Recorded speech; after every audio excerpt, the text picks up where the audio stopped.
எல்லாருக்கும் வணக்கம். எங்கள் ஊருக்கு மீன்கார் வருவாருங்க. அவர்கிட்ட நாளே ஃபோன் பண்ணி மீன் வேணும்னு சொல்லிட்டா அவர் வரும்போது கொண்டு வந்து வீட்டிலேயே கொடுத்துட்டு போயிடுவார். சும்மா மீன் கொடுக்கறது மட்டும் இல்லைங்க, அதை நீட்டாக கட் பண்ணி கழுவியும் கொடுத்துட்டு போயிடுவார். ஸோ கட் பண்ணுறதுக்கு தேவையான எல்லா எக்யூப்மெண்ட்ஸையும் கொண்டுட்டு வந்துடுவாருங்க. ஆக்சுவலாக நான் அவர்கிட்ட கேட்டேன், அண்ணா வீடியோ எடுத்துக்கிட்டோமா அப்படின்னு சொல்லிட்டு. அதுக்கு அவர் சொன்ன பதில் தான் எனக்கு ரொம்ப ஷாக் ஆயிருச்சு.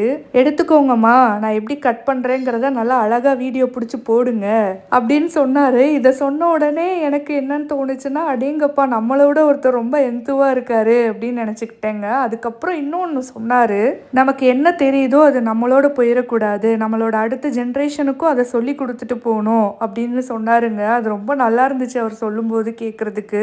அவர் மீன் கூட ஃபிஷ் ஃப்ரை மசாலாவும் சேல் பண்ணிட்டு இருப்பாருங்க. அது ரொம்ப சூப்பராக இருக்கும். ஜஸ்ட் அதை தடவி ஃப்ரை பண்ணினாலே போதும், அவ்வளோ டேஸ்ட்டாக இருக்கும். இதுக்கப்புறம் என்னங்க, வறுவல் குழம்புன்னு வச்சு ஒரு புடி பிடிச்சிட வேண்டியதான். Bye by.